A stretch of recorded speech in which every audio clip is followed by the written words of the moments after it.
Assalamualaikum warahmatullahi wabarakatuh. Selamat pagi semua.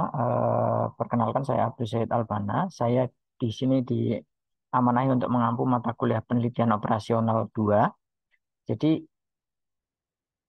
penelitian operasional sendiri itu dibagi menjadi dua mata kuliah, di mana yang pertama itu ditempuh di semester lalu, misalnya itu sebanyak 3 SKS. Kemudian yang kedua ini ditempuh semester ini sebanyak juga 3 SKS.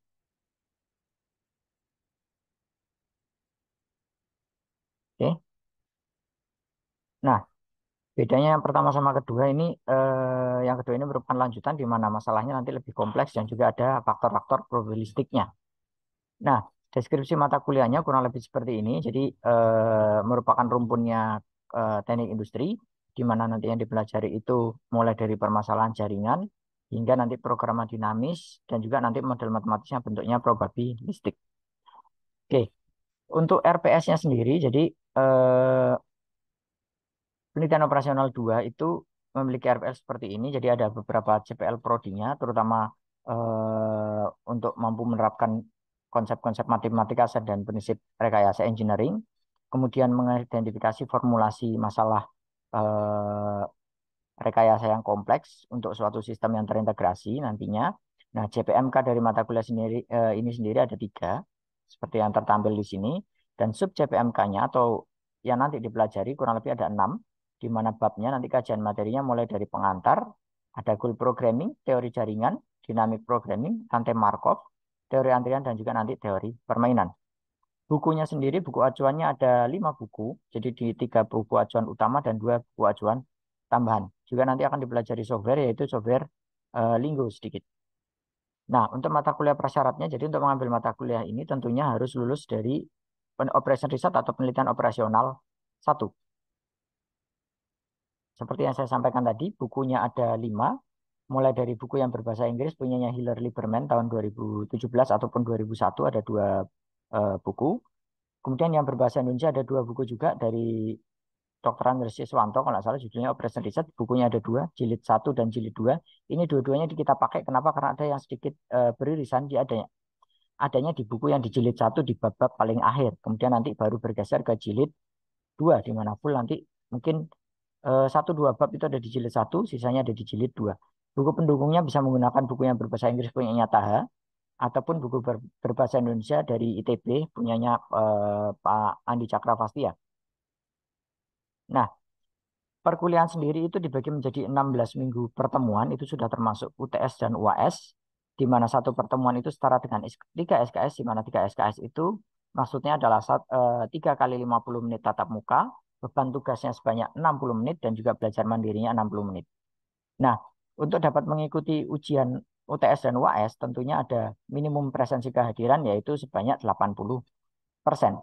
Jadi, kalau dipresentasikan mungkin ada sekitar 3 kali alfa, 2 sampai 3 kali alfa. Nah, untuk komponen penilaiannya sendiri, di mata kuliah ini kita akan membagi menjadi beberapa komponen penilaian. Yang pertama UTS-nya itu sebanyak 30% bobotnya nanti, UAS-nya 30%, dan tugasnya itu ada hampir di setiap minggu ada totalnya dan nanti menjadi 30%. Dan juga ada nilai sikap dan keaktifan yaitu 10%. Oke. Nah, di sini untuk topik yang dipelajari itu kita akan pelajari selama 14 minggu, tadi 16 kan. Jadi 2 minggunya ada UTS UAS. Nah, jadi yang pertemuannya itu 14 minggu kita pecah menjadi seperti ini. Kita akan mempelajari goal programming sebanyak 2 minggu, masalah optimasi jaringan 3 minggu, program dinamis 2 minggu, rantai Markov 2 minggu, teori antrian 3 minggu, dan teori permainan 2 minggu.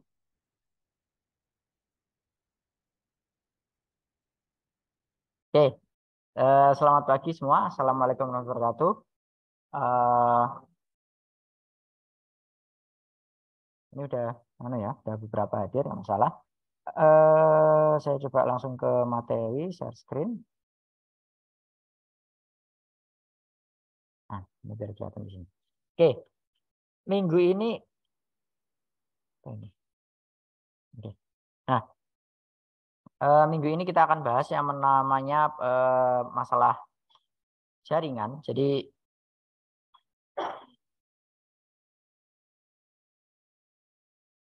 Jadi di permasalahan jaringan ini akan kita bahas dalam 3 minggu. Jadi minggu ini, minggu depan, dan minggu depannya lagi. Kita bagi menjadi 3 bagian. Makanya di sini saya sebut sebagai part 1. Jadi ini part pertama. Isinya kurang lebih nanti kita bahas mengenai struktur, definisi struktur seperti apa sih yang dimaksud dengan masalah jaringan. Jadi sebenarnya namanya adalah masalah optimasi jaringan. Jadi ini merupakan bagian dari penelitian operasional 2, di mana kita mengoptimalkan yang namanya ada suatu teori graf atau titik ketemu titik. Jadi kayak jaringan-jaringan yang ada di network atau apa. Kalau kalian lihat di buku-buku network itu kan ada gambar titik di garis disambung dengan titik lain. Lah itu adalah jaringan. Di mana aplikasinya nanti kita akan banyak temukan di dunia nyata sebenarnya. Nanti saya tunjukkan juga di materi ini. Ini materi minggu ketiga. Nah,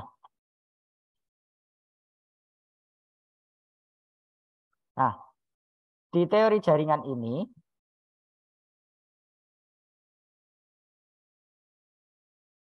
bisa nggak ini? Nah, di teori jaringan ini kemampuan akhir yang akan direncanakan. Jadi di setiap materi kan ada di RWS, nanti bisa kalian buka. Di situ ada kemampuan apa yang akan diperoleh mahasiswa setelah mencapai satu level tertentu. Nah, di materi ini karena penelitian operasional 2 itu per babnya beda-beda, ya. Jadi di materi yang ini kita akan belajar tentang masalah jaringan tadi. Nah, nanti akhirnya adalah mahasiswa mampu memahami dan menemukan solusi masalah optimasi jaringan. Jadi dasarnya optimasi jaringan itu kegunaannya nanti apa? Salah satunya adalah ketika kalian nanti masuk ke kasus-kasus atau ngambil tugas akhir dan lain sebagainya di bagian distribusi, jaringan distribusi, kemudian pengiriman barang ataupun bentuk-bentuk lainnya yang nanti bisa didekati dengan masalah optimasi jaringan. Nah, hari ini kita akan bahas mengenai yang pertama adalah permasalahan pengantar permasalahan optimasi jaringan, ya. Jadi nanti akan saya jelaskan mengenai struktur permasalahan jaringan itu seperti apa yang disebut dengan permasalahan optimasi jaringan. Kemudian jenis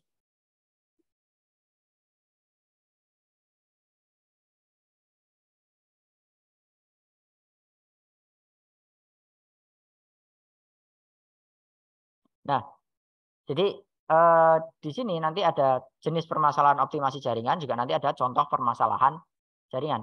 Nah, salah satu bentuk permasalahan jaringan yang akan kita pelajari itu ada 3 sebenarnya nanti. Yang pertama adalah masalah jaringan rute terpendek atau shortest path namanya dalam bahasa Inggris. Ini adalah simpelnya adalah kita berada di suatu titik start akan menuju titik akhir finish, di mana kita mencari jarak terpendek untuk mencapai titik tersebut. Realnya itu ketika kalian membuka aplikasi Google Map, kalian dari titik saat ini mencari titik tujuan, itu nanti jaraknya berapa lama, durasinya berapa lama. Nah, itu adalah contoh masalah rute terpendek. Oke, nanti saya tunjukkan model jaringan rute terpendeknya, kemudian penyelesaiannya secara manual dengan algoritma Dijkstra nanti. Nah, tambahannya nanti saya tunjukkan juga bagaimana menyelesaikannya menggunakan formulasi OR. Jadi bisa kalian masukkan ke dalam software yang sudah saya berikan di minggu-minggu sebelumnya, yaitu pakai software Linggo. Oke. Nah,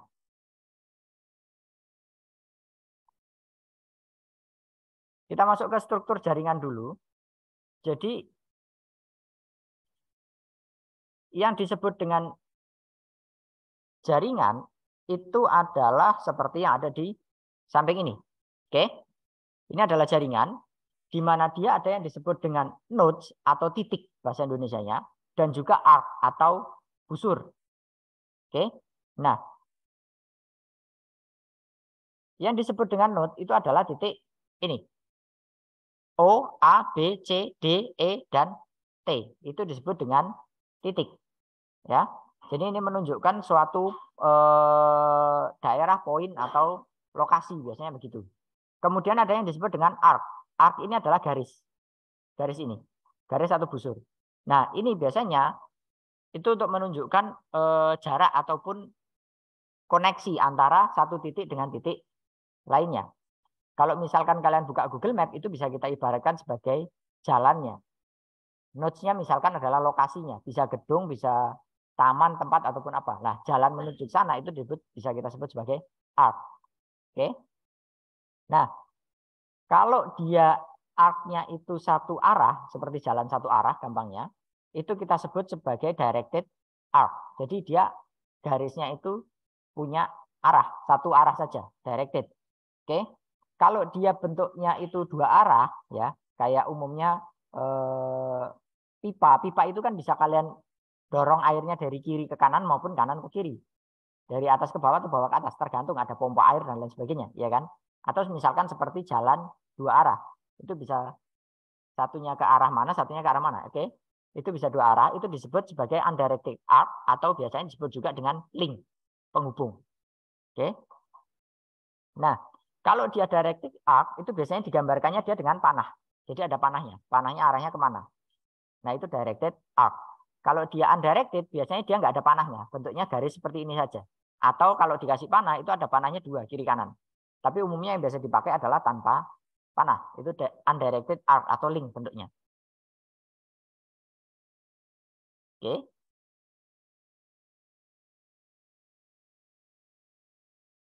Nah,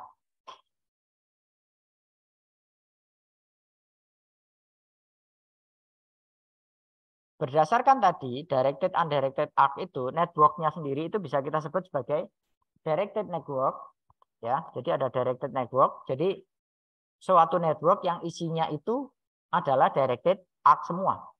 Jadi semua jaringannya atau semua garisnya itu adalah yang punya arah. Itu disebut sebagai directed network. Nah, kalau tidak ada arahnya semua jaringannya nggak ada arahnya, itu adalah undirected network. Jadi itu gambarnya kayak kalian masang pipa air. Ataupun jalan yang pada umumnya nggak ada arah ininya. Oke. Nah, kemudian ada yang disebut dengan path, seperti tadi, rute atau path itu adalah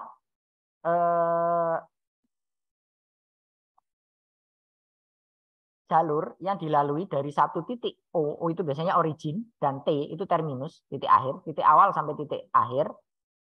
Nah, lewatnya mana itu disebut sebagai path atau rute dalam bahasa Indonesia.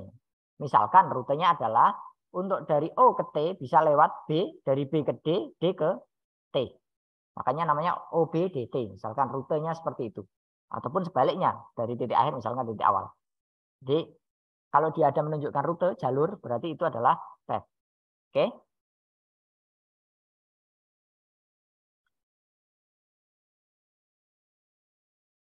Nah, path-nya sendiri itu kalau dia satu arah, ada panahnya semua, disebut sebagai directed. Kalau tidak ada panah-panahnya, dia disebut sebagai undirected. Nah, ada suatu path yang dia dari titik awal ke titik akhir atau ke suatu titik ke titik lainnya, itu dia mengalami perulangan atau muter. Oke, ini contohnya yang disebut dengan cycle. Nah, kalau realnya mungkin kalian bisa lihat daerah-daerah yang bentuknya nanti di seperti daerah tengah Surabaya itu kan semuanya directed arc. Dan di situ ada yang namanya cycle. Ketika kelewat satu kalian muter lagi kan, muter beberapa kali ke titik-titik yang lain sampai bisa akhirnya menuju ke area yang dituju. Ya, misalkan kalau kalian di daerah tengah Surabaya itu pasti ada beberapa orang yang kadang muter beberapa kali. Karena ngelamun mau belok ke kanan atau ke kiri, kelewat, muter lagi akhirnya. Karena jalurnya satu arah, biasanya gitu. Oke, itu yang disebut dengan cycle. Nah, bentuk lainnya selain bentuknya tadi itu seperti rute atau semacamnya, teori jaringan itu juga digunakan sebagai metode untuk menghubungkan titik satu dengan titik lainnya. Bisa bentuknya tadi kan jalan. Bentuk lainnya adalah misalkan tiang listrik dengan kabelnya. Oke. Syaratnya misalkan tiang listrik ataupun PDAM, biasanya pipa PDAM itu juga sama. Dihubungkan dengan yang lain adalah dia bisa nyambung ke titik terdekat. Atau mungkin tiang internet biasanya. Baik First Media, IndiHome ataupun semacamnya. Dia kan nyambungnya ke titik tiang lain yang ada di dekat situ. Dengan jarak misalkan 150 meter atau berapa gitu kalau nggak salah. Jadi dia nggak bisa terlalu panjang. Nah, menyambungkan tiang dengan tiang yang lain, kabelnya itu, kabel tiang kayak gitu, itu disebut sebagai yang namanya spanning tree. Nah, ini akan detailnya kita pelajari di minggu depan. Yang namanya teori tentang spanning tree. Jadi dia bentuknya seperti sebuah pohon yang ada titik asalnya, dia bercabang ke titik-titik lain. Ada cabang-cabang-cabang kayak gitu. Nah, makanya namanya spanning tree. Contohnya seperti yang ada di gambar di sini.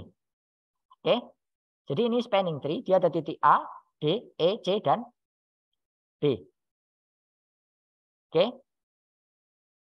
Nah, itu yang disebut dengan spanning tree. Nah, bentuk ketiga yang biasanya nanti kita pelajari di minggu berikutnya, setelah minggu depannya lagi, itu adalah yang bentuknya adalah flow, aliran. Nah, ketika dia bentuknya aliran, ibaratnya itu gampangnya kalau kita ambil contoh itu seperti ketika kalian membuat sebuah jaringan perpipaan. Jadi ada pipa yang besar, kecil, kecil, kecil, dan seterusnya. Nah, ukuran pipanya bisa 4 dim, 2 dim, kalau orang bilangnya dim, padahal itu satunya inci. Kalau kalian ke toko material itu mereka nyebutnya dim. Nah, ketika kalian pipanya besar ke kecil, maka kapasitasnya akan mengecil. Ya, nah, kapasitas dari pipa-pipa ini itu disebut sebagai arc capacity. Jadi dia adalah kapasitas dari jalurnya. Nah, jenis problem ini nanti itu disebut dengan maksimum flow. Jadi bagaimana kalian bisa mengalirkan barang, bisa bentuknya barang ataupun benda cair tadi, misalkan contoh gampangnya pipa, minyak, dan sebagainya, itu bisa mengalirkan dengan maksimum dari titik sumber sampai ke titik akhir. Kenapa? Karena kita ada batasan di situ adalah kapasitas maksimum dari si pipanya atau si jalurnya. Itu contohnya kalau dia bentuknya adalah air misalkan. Nah, kalau dalam kasus nyatanya yang bentuknya bukan air, itu misalkan adalah di jalan sendiri. Jalan itu punya kapasitas, ketika dia over capacity yang terjadi adalah macet. Oke. Nah, cuma kalau itu nanti sistemnya bukan maksimum flow pakainya. Nanti ada ini sendiri, tapi logikanya didekati sebenarnya pakai logika awalnya maksimum flow. Kalau maksimum flow ininya adalah mengirim secara maksimal. Kalau jalan kan agak berbeda. Oke. Nah, ketika kita bahas tentang maksimum flow, karena ada sesuatu yang dikirim, itu pasti ada yang namanya supply sama demand. Jadi ada titik yang mensuplai, ibaratnya kayak air itu adalah sumber airnya, kalian sambungkan dengan pipa-pipa ke titik yang dituju nanti, itu ada yang disebut dengan supply node yang menuju nanti titik akhirnya adalah demand node. Atau kalau bahasa lainnya disebut sebagai source atau gamanya sumber airnya, dan juga sink node atau titik yang akhirnya terbuang atau terpakai, terkonsumsi. Nah, di antara titik-titik itu biasanya ada tengahnya, ada penyambungnya, itu disebut sebagai transshipment node. Jadi misalkan gampangnya, kita ambil contoh adalah PDAM. PDAM itu ngirim dari sumbernya dia. Pasti kan ada generator, pompa, dan lain sebagainya yang gede kan. Ataupun tandonnya mereka atau apa. Itu disebut sebagai supply node. Oke, supply node-nya dikirim ke PDAM lainnya yang lebih kecil lagi itu sebagai transshipment. Karena kan biasanya kalau dipompa sampai ke suatu tempat kan nggak cukup, airnya kan berhenti kan. Nah, nanti kan ada pompa berikutnya kan. Nah, pompa berikutnya itu adalah sebagai transshipment node. Sampai akhirnya titik akhirnya demand node-nya adalah misalkan rumah-rumah penduduk. Oke. Karena kan nggak mungkin satu pompa PDAM dari misalkan di sini di mana sih PDAM-nya? Misalkan PDAM-nya ada di Rolak sana misalkan. Pompa harus sampai ke mana misalkan daerah selatan atau apa. Kan dia nggak mungkin satu kali mesin pompa, mungkin ada beberapa kan, dia ngirimnya beberapa titik dulu, nanti dari satu titik tertentu dikirim lagi. Nah, itu ada yang disebut dengan titik-titik tengah tadi itu sebagai transshipment node atau titik intermediate. Titik ini ibaratnya titik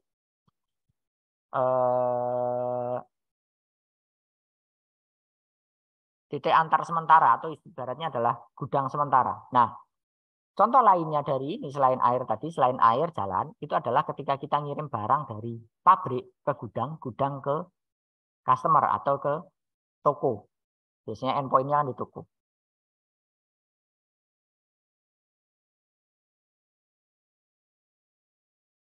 Nah, permasalahan tadi, yang pertama bentuk rute itu disebut dengan shortest path problem.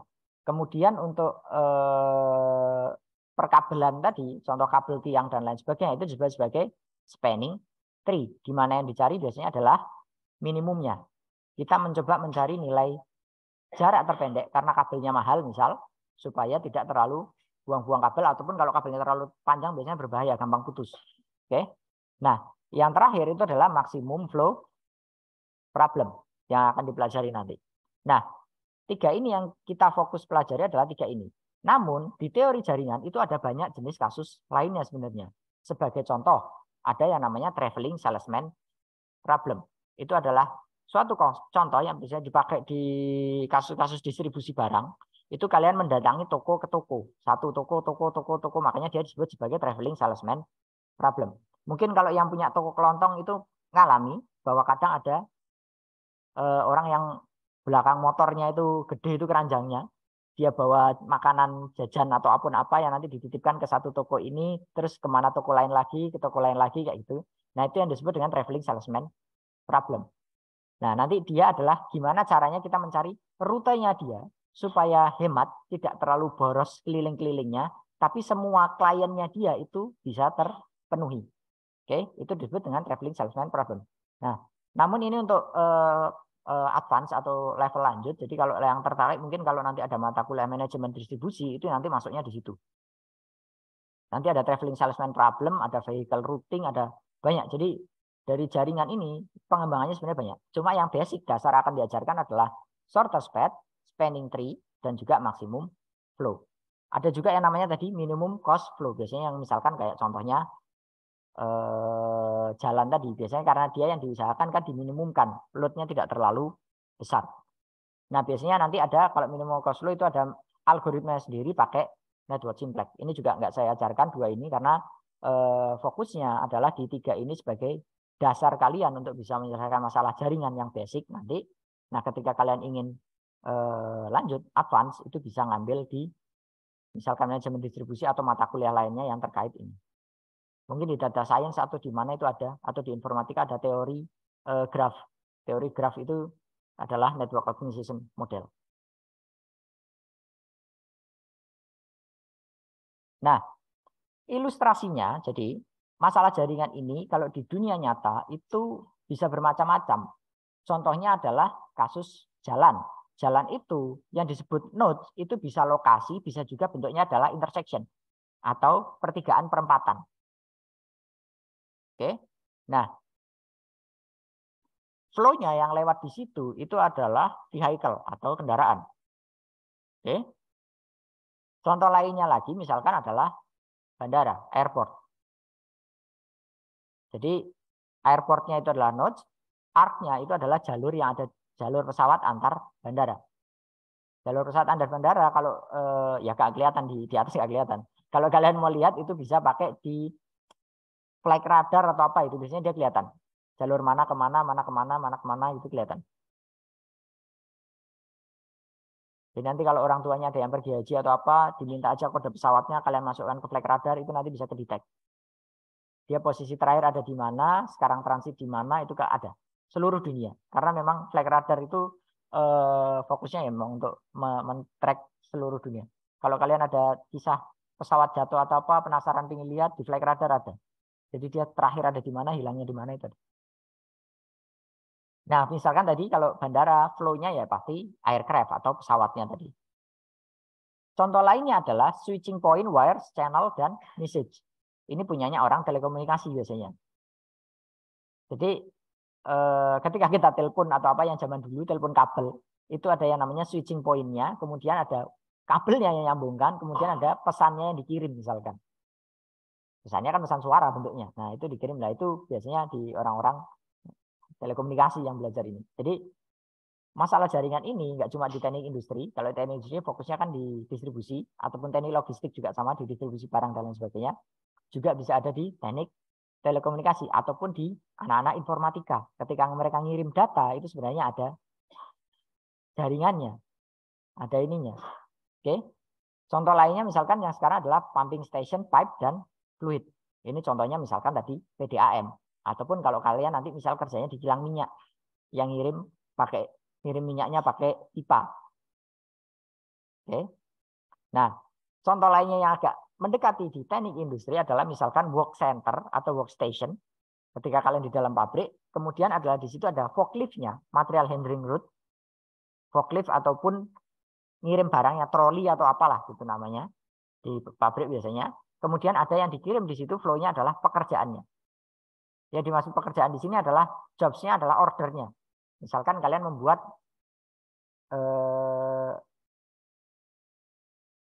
suatu UMKM lah gampangnya, tas, kulit, dan lain sebagainya. Di situ kan ada bagian pemotongan, ada bagian pengecatan, bukan ngecat sih, apa istilahnya itu yang kulitnya dilapisi zat kimia supaya dia jadi mengkilap gitu loh, awet dan sebagainya itu ada. Kemudian ada yang bagian jahit, vernis atau apalah itu saya lupa namanya. Kemudian ada yang bagian jahit, ada yang bagian finishing, packaging dan seterusnya. Nah, work center itu dianggap sebagai suatu titik atau nodes. Jalurnya itu sebagai arc, pekerjaannya yang keliling itu, barang yang dibawa berapa itu biasanya disebut sebagai jobs. Oke.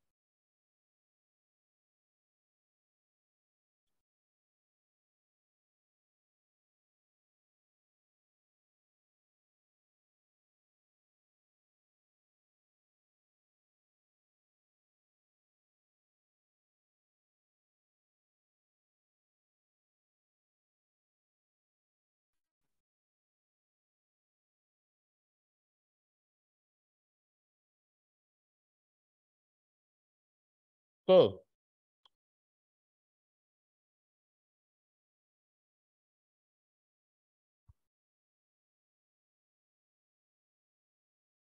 Oke.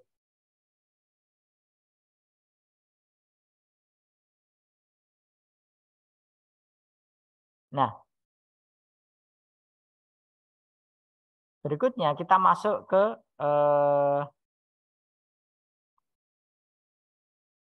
model algoritma untuk masalah rute terpendek. Jadi kita masuk ke contoh yang pertama, yang dari teori jaringan tadi yang kita dibahas di awal. Jadi kita masuk ke yang namanya shortest path problem. Jadi minggu ini kita bahas mengenai yang namanya shortest path problem. Nah, shortest path problem ini biasanya bentuknya adalah undirected node, connected network ya. Jadi undirected biasanya dia bentuknya adalah tidak ada arahnya umumnya. Jadi dia bisa campur, bisa mix, ada yang ada panahnya, bisa ada yang nggak ada panahnya. Tapi umumnya karena dia pendekatannya adalah misalkan jarak terpendek atau rute perjalanan, maka pastinya jalan itu umumnya adalah dua arah. Cuma ada beberapa jalan yang memang satu arah. Jadi pasti bentuknya ada undirected networknya. Nah, ada dua special nodes di sini adalah titik origin dan destination. Biasanya disebut sebagai O dan T. Origin terminus ataupun start finish atau biasanya titik 0, titik akhirnya misalkan sampai 8, 9 bebas. Jadi ataupun 1 ke 6 atau 1 ke berapa misalkan kayak gitu. Jadi dia ada titik awalnya, ada titik akhirnya karena kita mencari yang namanya rute terpendek. Nah, di semua artnya logikanya tidak ada jarak yang bentuknya negatif. Jadi yang namanya jarak itu akan selalu positif. Mau kalian jalannya balik juga tetap jaraknya positif. Nggak mungkin kalian balik itu jaraknya jadi negatif, nggak bisa. Malang Surabaya itu 80 kilo. Surabaya Malang juga 80 kilo. Nggak bisa dibalik jadi minus. Oke. Nah, objektifnya dari permasalahan ini itu adalah kita mencari jarak terpendek dari titik awal sampai ke titik akhir. Oke. Nah, aplikasinya dari shortest path ini yang sudah lebih maju, ini kan versi paling dasarnya ya. Versi yang lebih maju yang sudah kekinian ibaratnya itu adalah yang kalian temukan di Google Maps kalian. Di Google Maps ataupun di aplikasi-aplikasi lainnya yang digunakan untuk mencari jarak dari titik kalian ke titik yang kalian tuju. Nah, di situ muncul jarak dalam kilometer dan juga jarak dalam satuan menit. Datanya yang dia olah dalam bentuk real time. Tapi logika yang dia pakai sebenarnya dia menggunakan shortest path. Yang diganti yang secara real time adalah ininya, distance-nya. Jadi distance, jarak ini bisa satuannya kilometer, bisa satuannya apa tadi? Menit. Oke, bisa menit, bisa satuan waktu, bisa satuan kilometer. Oke, karena jarak sekarang kalau walaupun jaraknya pendek kayak misalkan di Jakarta dan lain sebagainya itu menitnya bisa panjang. Oke. Nah,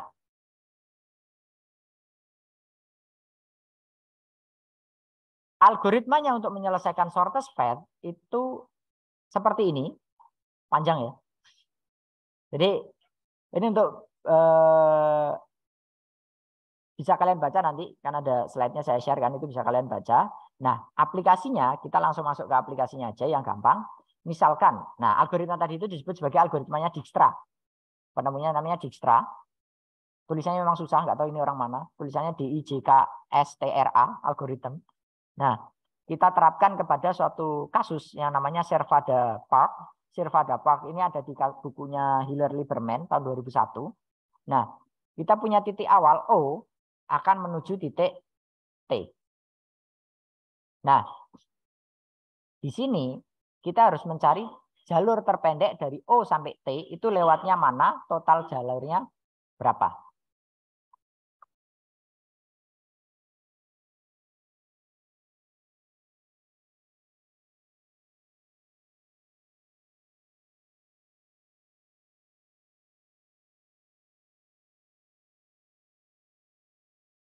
Nah, mungkin ada yang bisa ini. Hitung berapa?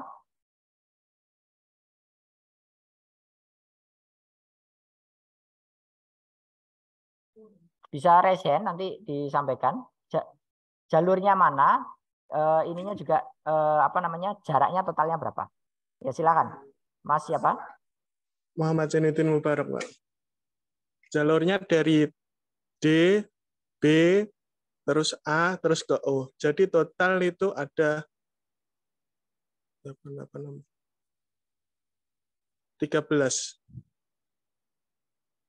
Oke, terima kasih Mas Zainuddin Mubarak. Jaraknya 13. Nah, nanti kita lihat ya, kita cek bareng-bareng apakah nanti benar ketemunya di 13 tadi. Oke. Nah, sekedar info, saya ngajar penelitian operasional riset ini beberapa kali. Bab yang banyak anak-anak bisa ngerjakan nilainya bagus-bagus itu adalah poin yang di bab teori jaringan ini. Karena dia hitungannya nggak terlalu banyak, lebih banyak gambarnya. Jadi daripada bab-bab yang nanti setelahnya teori antrian dan lain sebagainya, nilainya biasanya tinggi-tinggi yang ini. Jadi ketika nanti kalian ujian, gunakan ini untuk ngatrol nilai kalian. Pastikan yang ini nilainya bagus.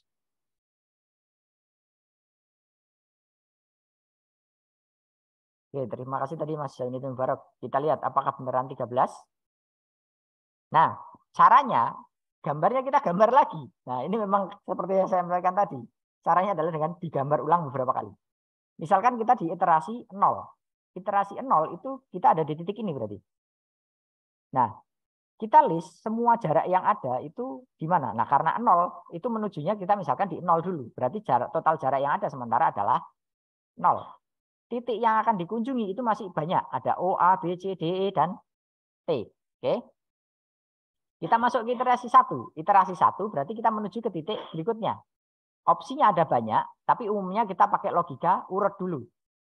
Berarti dari O menuju A. Kemudian opsi lainnya adalah O menuju B, O menuju C. Dari ketiga ini, yang paling pendek mana? O menuju A. Nah, kita garis bawahi, tadinya bentuknya infinite, kita coret, kita ganti menjadi 2. Yang ini diganti menjadi 5, yang ini diganti menjadi 4. Jadi, coret ini jadi 2, 4, 5. Oke. A, B, C, D-nya diganti ke situ. Jadi, O ke A, 2, O ke B, 5, O ke C, 4. Dari sini tadi, nodes yang sudah kita kunjungi adalah titik O.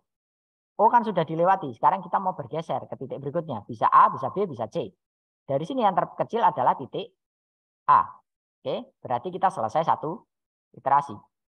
Nah, iterasi berikutnya, 2 dan 3, dari A itu kita bisa menuju kemana? Bisa ke B, bisa ke D. Ke D jelas lebih panjang.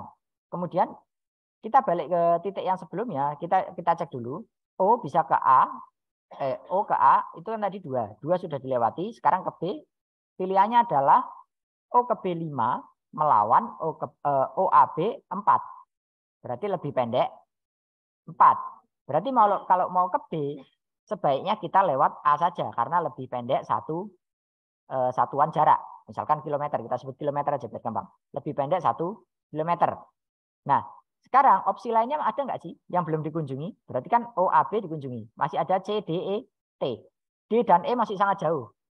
C ternyata dekat dengan O. Berarti kalau tadi misalkan kita nggak jadi lewat O, A, B, opsi lainnya kemana? O ke C. Jaraknya adalah 4. Nah, berarti opsinya sama-sama 4. Berarti sekarang kita punya dua opsi. Antara ke B sama ke C. Jaraknya sama-sama 4. Berarti kita coret yang kita udah kira kunjungi nanti O, A, B, C. O, A, B, dan C. D dan E masih belum dikunjungi. DET-nya belum. Oke. Makanya ini iterasi 2 dan 3. Kenapa? Karena kita dapat titik B dan kita dapat titik C. Jadi satu titik biasanya satu iterasi. Sekarang iterasi 4. Dari B itu lanjutnya kemana? E. Dari C juga lanjutnya ke E. Kita cek semua jalur. Itu kalau B bisa ke D, bisa ke E, C bisa ke E. Dari B ke E itu kalau kita total 2, 2, 3 itu ketemunya adalah 7. Kalau kita ke D 2, 2, 4 ketemunya 8. Kalau kita ke E lewat C, O, C, E malah ketemunya 8. Berarti yang lebih pendek adalah 7. 7 kita catat berarti lewatnya O, A, B, E. O, A, B, E kita coret sampai kita coret berarti tersisa tinggal D sama T. Iterasi berikutnya kita cari titik D. Ya, karena ini kita urut logikanya adalah yang paling dekat aja. Jadi dari B itu dekatnya ke E daripada ke D. Bisa kalian balik D dulu baru E atau E dulu baru D nggak masalah. Misalkan kita dari B ke E dulu, baru sekarang kita cek yang titik D. Jadi kita punya 6 titik di sini berarti nanti kita ada 6 iterasi. Jadi per iterasi itu sebenarnya kita ngecek titik yang sudah dikunjungi dan yang belum dikunjungi. Nah, sekarang ke D. Kalau ke D itu opsinya bisa lewat O, A, B, E, D. Ketemunya adalah 2, 2, 3, 1. Berarti 8. Atau 2, 2, 4. Juga 8. Bisa O, A, B, D. Bisa O, A, B, E, D. Ya, T-nya belum. Oke, T-nya kita belum cek. Nah, kalau lewat C, ini jadinya 4, 4, 1, 9. Nggak kita catat. Oke. Nah, sekarang kalau ke D berarti 8 versus 8. Ada 2 jalur untuk menuju D. Yang jaraknya juga sama panjangnya. Oke. Sekarang berarti kita udah O, A, B, C. D-nya juga sudah terkunjungi. E-nya sudah, tinggal titik T terakhir. Nah, titik T terakhir itu ada O, A, B, E, D. Nah, sekarang T-nya itu bisa dari E, bisa dari D. E sendiri bisa ke D dulu, baru ke T, bisa langsung ke T. Kalau kita pakai jalur gini, itu ketemunya adalah 13. Kalau pakai jalur gini, juga ketemunya 13. Kalau kita pakai jalur bawah, itu ketemunya lebih panjang. Kalau pakai jalur yang lain, itu nanti mungkin kalian bisa nemu titik jalur lainnya adalah yang 14. Cuma di sini kita bisa lihat bahwa jalur yang paling pendek itu justru malah di 13. Sehingga rutenya yang optimal adalah O, A, B, E, D, T atau O, A, B, D, T. Nah, bentuk gambar tadi itu bisa kita sederhanakan dalam bentuk tabel seperti ini. Oke. Jadi bisa kita tabelkan. Tadi kan kita bentuknya gambar. Nah, itu bisa ditabelkan. Oke. Nah, untuk pengerjaannya kalian bisa boleh pakai cara gambar, boleh pakai cara tabel. Ada orang yang malas gambar beberapa kali ditabelkan, ya silahkan. Ada orang yang senangnya visual, memang bisanya pakai gambar digambar beberapa kali, ya silahkan digambar beberapa kali. Dua-duanya benar. Yang penting jarak yang kalian temukan itu paling pendek, rutenya juga benar. Oke. Nah, algoritma tadi disebut sebagai algoritma Dijkstra. Oke. Nah, kalau rutenya masih pendek gini masih lumayan, cuma sampai berapa itu? 7 knot ya kalau nggak salah ya. 7 knot itu masih lumayan. Nah, kalau sudah agak panjang, mungkin kita bisa selesaikan pakai yang namanya pemodelan dengan operation reset. Nah, pemodelan dengan operation reset itu kita seperti biasa, kita set fungsi tujuannya. Bentuknya adalah 2 kali X, O ke A. O ke A. Kemudian 5 kali O ke B.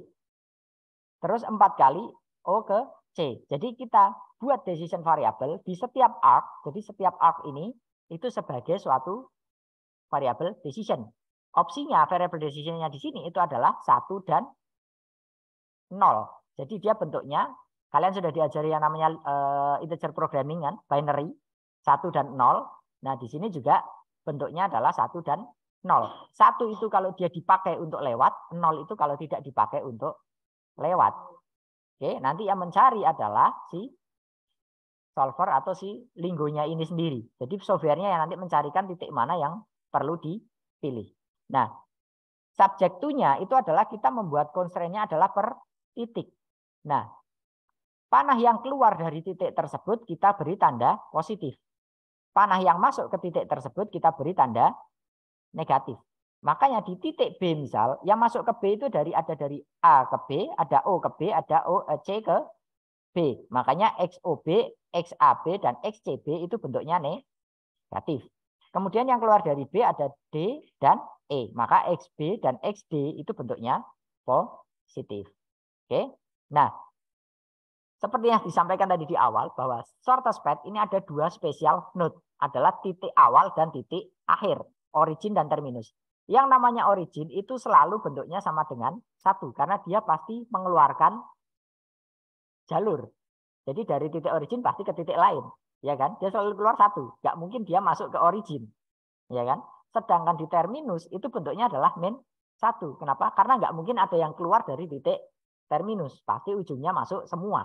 Makanya di origin itu pasti sama dengannya 1. Di terminus itu sama dengan min 1. Sedangkan titik yang lain disebut sebagai transshipment atau titik sementara. Titik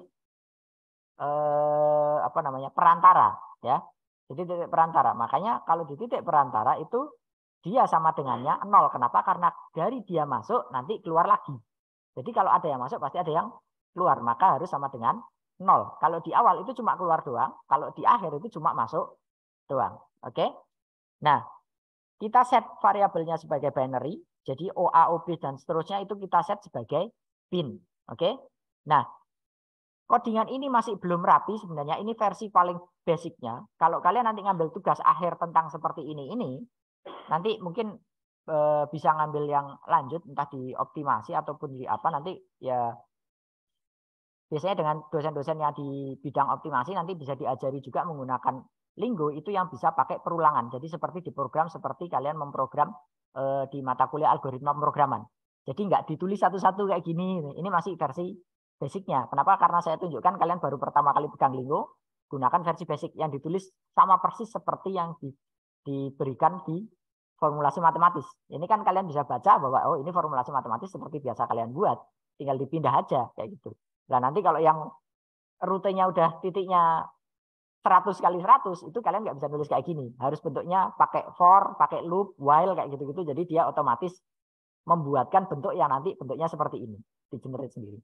Nah kalau yang penasaran itu salah satu bidang teori jaringan yang jadi tugas akhir itu punyanya Arsalan. Itu mungkin di perpustakaan ada. Bisa kalian buka penyanyi teknik industri 2018. Arsalan Raffi itu adalah mencari titik covering. Tapi dia bentuknya covering bukan titik jarak terpendek. Tapi covering area. Bentuknya titik ke titik kayak gini. Tapi dia ngodingnya pakai Python, nggak pakai Lingo. Tapi ya sebenarnya sama aja. Bedanya Lingo berbayar, Python free. Nah, hasilnya ditemukan dari software Lingo itu adalah ketemunya adalah 13. Dengan titik yang dilewati adalah O ke A ke B ke D ke T. Nah, ketemunya adalah OA, B, D, T. Pakai opsi yang cuma butuh 4 titik. Jadi OABDT nggak lewat E. Walaupun sebenarnya lewat E juga sama. Oke, sama ketemunya adalah 13. Jadi algoritma Dijkstra kita bandingkan dengan software solvernya Lingo itu hasilnya sama. Oke. Nah, untuk tugasnya ya adalah mencari jarak terpendek dari O ke 6, 0 ke 6 dari rute jaringan berikut ya. Ini nanti silakan dikerjakan, dikumpulkan di e-learning. Ya, durasinya seperti biasa kurang lebih 1 minggu. Untuk bacaannya kalian bisa baca referensi dari materi ini ada di Frederick Hiller Lieberman tahun 2001 itu di bab kalau nggak salah bab 7 kalau nggak salah saya ingatnya. Bab 7 atau 8 ya. Namanya adalah Network Optimization. Dalam bahasa Inggris. Kalau yang buku berbahasa Indonesia ada di bukunya Siswanto itu yang dijilid 1. Dijilid 1 itu teori jaringannya dijilid 1. Oke. Mungkin itu dari saya, ada yang ditanyakan? Belum, Pak. Ada, oke. Ya, silakan bisa Izin tanya. Untuk tadi yang tugasnya itu pakai tabel atau grafik itu gambaran biasa visual gitu. Untuk tugasnya bisa kalian pakai yang grafik, bisa pakai tabel. Yang senang pakai tabel silakan pakai tabel. Yang senangnya pakai gambar silakan pakai gambar. Kalau saya nggak terlalu suka pakai gambar, kenapa? Karena harus gambar berkali-kali. Saya lebih senang pakai tabel. Tapi kalau ada beberapa anak yang memang dia pakai tabel malah kesusahan karena dia butuh visual. Ya silakan kalian gambar beberapa kali. Cuma kan jadi lembarnya lebih banyak. Kalau tabel kan ringkas. Bedanya di situ. Ya, silakan bebas mungkin. Mungkin itu ya. Kalau nggak ada, saya stop recording. Sampai ketemu minggu depan. Assalamualaikum warahmatullahi wabarakatuh. Waalaikumsalam warahmatullahi wabarakatuh.